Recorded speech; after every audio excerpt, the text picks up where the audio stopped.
तो दोस्तों आज का जो मैच हुआ इंडिया और न्यूजीलैंड का वाकई में बड़ा जबरदस्त हुआ और कहीं ना कहीं लगा कि इंडिया ने पिछली गलती से इस बार सबक लिया है।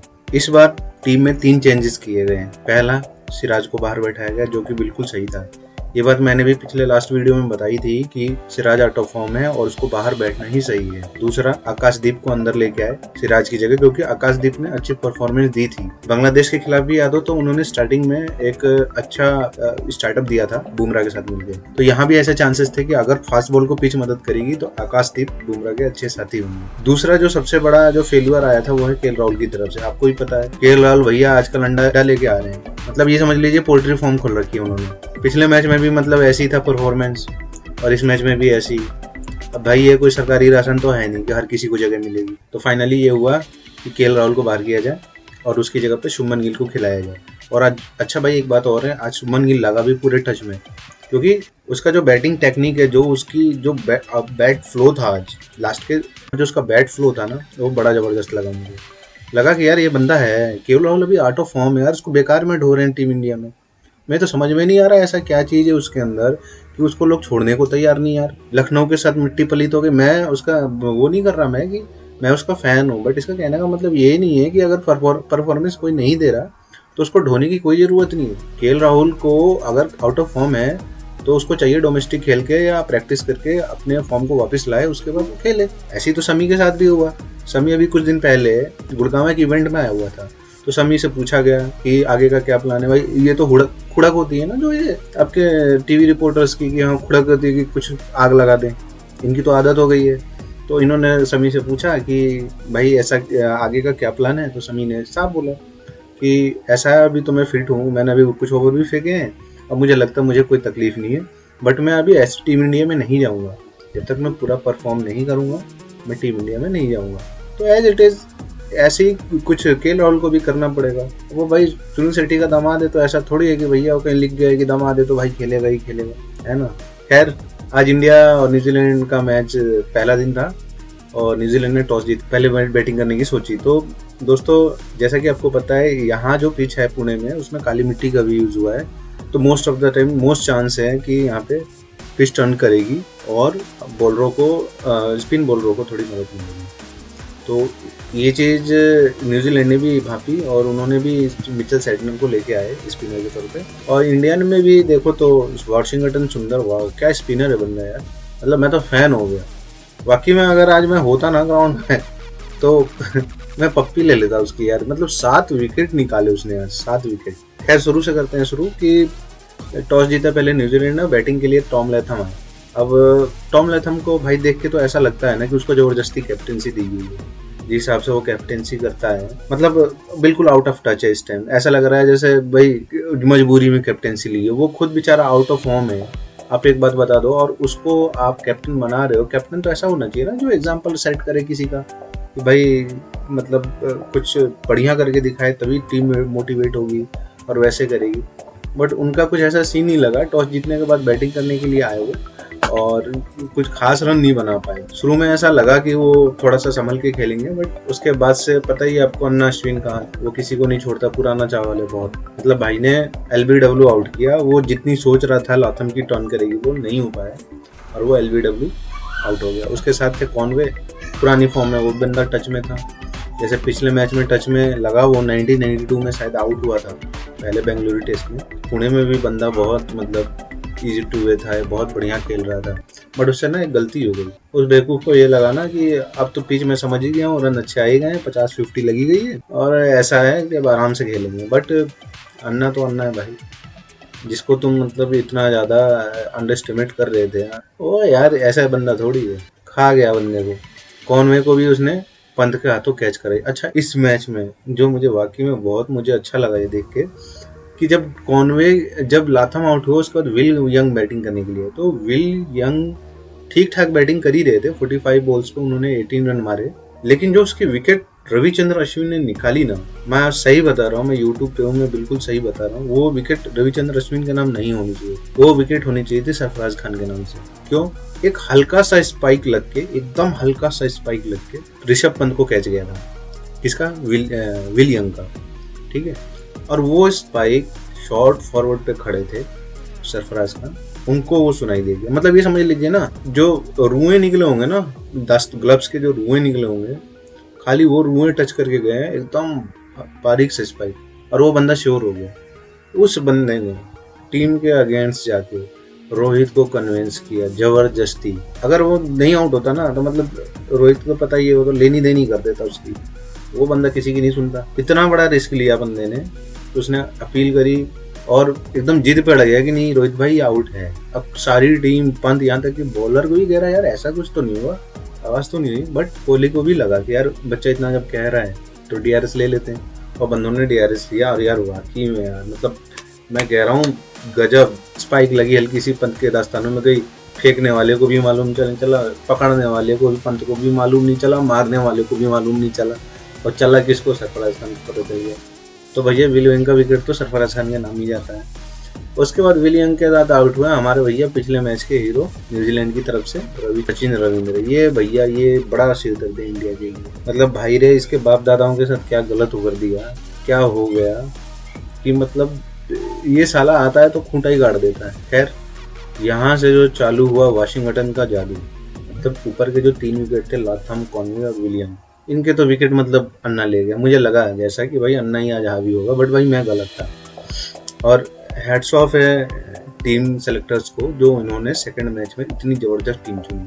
मैं बता दूं, इस मैच में एकदम नंगा नाच हो गया, नंगा नाच, जिसका भी ये न्यूजीलैंड के बैट्समैन का। 4 बंदों को बोल्ड मारा है, 4 बंदों को बोल्ड मारते हुए टोटल 7 विकेट निकाली, और एक मैच में। अच्छा, एक रिकॉर्ड देखो, उस बंदे ने पिछले 4 मैच में 6 विकेट लिए, और इस मैच में आप देखो तो एक ही मैच में 7 विकेट आए। अब आप सोचो बंदे ने क्या बॉलिंग करी, मतलब मैं फैन हो गया उसका। और जो उसकी एक बॉल थी ना, जिसपे सचिन रविंद्र आउट हुए, मैं कह रहा हूँ इस साल की सबसे बेहतरीन बॉल थी। उससे अच्छी बॉल अगर जिसने नहीं देखी, वो वाकई में उसने कुछ नहीं देखा।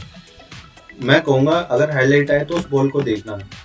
मिडिल और ऑफ स्टंप पे था, ऑफ स्टंप के बाहर बॉल पिच होके एकदम हल्का सा अंदर कट किया, हल्का सा, और क्लीन बोल्ड। तो जो किया भैया वो रचिंद्र ने किया।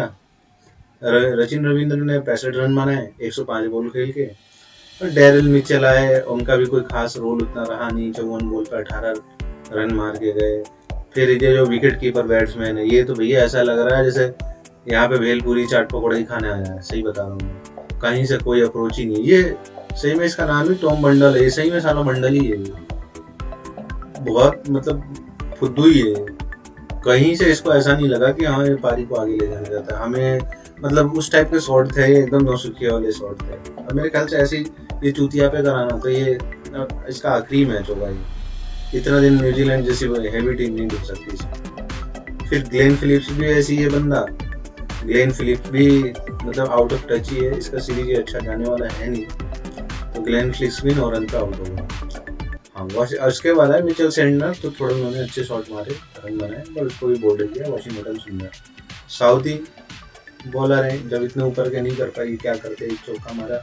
हाँ चल, वाशिंगटन सुंदर बोल्ड। आजाद पटेल, वाशिंगटन सुंदर बोल्ड। कुल मिला के 4 बोल्ड मारे हैं, और एलबीडब्ल्यू भी है एक, और एक है कॉर्पियन 2, और बाकी के 4 ये। मतलब कुल मिला के 7 विकेट ये बंदा अकेले ले गया है। एक एलबीडब्ल्यू, एक कॉट बिहाइंड, 4 ऐसे। अब देखिए, हाईएस्ट स्कोरर रहे हैं कॉनवे 76 रन, उसके सेकंड हाईएस्ट रन स्कोरर रहे हैं रविचंद्रन 65। बॉलिंग में देखा जाए तो Bumrah 8 over 2 maiden 32 run 0 wicket. Akashdeep 6 over 41 run और 0 wicket. Ashwin 24 over 2 maiden 64 run 3 wicket. Washington Sundar 23 over 4 madam 59 run 7 wicket. तो दोस्तों ऐसे न्यूजीलैंड की पारी तो खत्म हो गई। मुझे तो बड़ा एक चीज़ का सुकून लगा, ये जो पिछले मैच में ये जो मतलब जिस हिसाब से ये खेल के गए थे, ये समझ रहे थे कि इंडिया उसी परफॉर्मेंस को दोहराएगी। ये गलतफहमी बड़ी जल्दी निकल गई।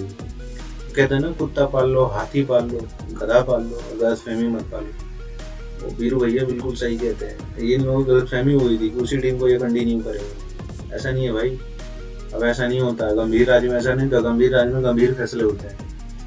तो गंभीर तो ऐसी चीज है ना कि अगर 2 मैच पे परफॉर्म ना करे वो नहीं देखेगा कि केएल राहुल है कि तुम्हारा कोहली है कि तुम्हारा रोहित शर्मा है, भैया वो सबको साइड कर देगा। दिल्ली वाला लौंडा है, सख्त लौंडा है। खैर, इंडिया की पारी खत्म हो गई, अरे सॉरी न्यूजीलैंड की पारी खत्म हो गई। अब इंडिया की पारी आई तो शायद मेरे 8 या 9 ओवर बाकी थे। तो उस टाइम बैटिंग के लिए यशस्वी जायसवाल, रोहित शर्मा है। जायसवाल और रोहित शर्मा शुरू में लगे कि टच में नहीं है, क्योंकि बॉल कभी फर्स्ट स्लिप के पास से जा रही है, कभी मिडिल ऑफ द बैट मुश्किल ही लगी। यशस्वी जायसवाल थोड़ा टच में दिखे, बट रोहित शर्मा का पता ही है वही, ज़्यादा देर तक फिर वो रहे नहीं। टीम साउथी बॉलर, तो एक को ट्राई लिया, चांस लिया, बट तो नहीं हो पाया। रोहित शर्मा बोल्ड हो गए टीम साउथी से, 0 रन बनाया उन्होंने 9 बॉल खेल के। खैर, पिच पे भी शुभमन गिल है, यशस्वी जायसवाल है। शुभमन गिल को ऐसा लग रहा है कि अगला बंदा इस बार सूट देगा, क्योंकि भाई बिना सूते काम चलेगा नहीं। अभी तो पूरे पौने 300 रन बनाने हैं, और 300 रन बनाने हैं, फिर 200 रन और देने हैं। भाई जिस टच में दिख रहा है सुमन भाई, मुझे लग रहा है 550 रन 400 रन बन सकते हैं, कोई दिक्कत नहीं है। बस फर्क इतना है कि शुरू का बस सीजन का सेशन थोड़ा सा निकालना पड़ेगा। दोनों जो भी नए यंगस्टर्स हैं, चाहे जायसवाल हुआ चाहे शुभमन गिल हुआ। फिर हमारे विराट भैया आएंगे, उसके बाद ऋषभ पंत, सरफराज खान, सचिन, रविंद्र जडेजा। तो कहने का मतलब है दोस्तों, टोटली मैच अभी इंडिया के कंट्रोल में है। अभी एक दिन ही खत्म हुआ है। इंडिया चाहे तो कल पूरे दिन भर बैटिंग कर सकती है, और तीसरे दिन लास्ट के सेशन में ये पूरी बैटिंग खत्म करके 250-300 रन का टारगेट दे के न्यूजीलैंड से बैटिंग करा सकती है, और न्यूजीलैंड ऑल आउट कर सकती है। पूरे चांसेस हैं, क्योंकि स्पिन पिच है। मैं नहीं मानता, मुझे तो लगता है कि यहाँ पे सबसे खतरनाक सेंटर ही होगा। मुझे जहाँ तक उम्मीद है भाई, अगर कोई विकेट लेगा कल तो वो मिचेल सैंटनर होगा, बहुत खतरनाक बंदा। ये आज से नहीं, मैं उसका वाकई में बहुत लंबे टाइम से फैन रहा हूँ। मैंने देखा है उसको, जिस हिसाब से बॉलिंग कराता है ना, बहुत ज़बरदस्त। बैटिंग तो है ही उसकी, ठीक ठाक है बैटिंग तो दोस्तों कुल मिला के इंडिया के हाथ में ही अभी सब कुछ। इंडिया चाहेगी तो मतलब कुछ भी पॉसिबल है यहाँ से। अगर कोई 1-2 गंदी परफॉर्मेंस ना देना, बिल्कुल सही है। यहाँ से अगर किसी ने चूतियापा किया तो ये समझ लो, ये जो 2012 से अब तक का रिकॉर्ड बना हुआ है इंडिया का ना हारने का, वो सब मट्टी पलीत हो जाएगी। तो गलती की तो कोई गुंजाइश ही नहीं है।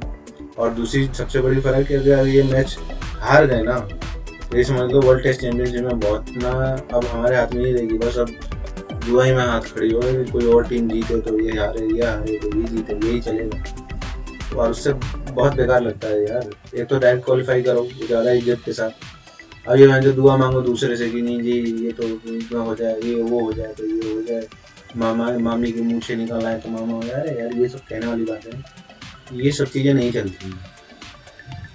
तो कुल मिला के मैच अभी बहुत अच्छा गया है। देखते हैं कल क्या होता है। दूसरे दिन पॉसिबल है सुबह का सेशन थोड़ा भारी जाए, उसके बाद सब कुछ नॉर्मल हो जाएगा, क्योंकि जैसे जैसे डे निकलेगा, दिन निकलेगा, बॉल उसी हिसाब से टर्न लेना थोड़ा सा कम होगा। फिर पता ही है आपको, बाकी का काम तो गिल, सरफराज और पंत या फिर कोहली साहब हमारे दिल पे निकालेंगे। चलिए दोस्तों, देखते हैं कल क्या होता है। Okay bye.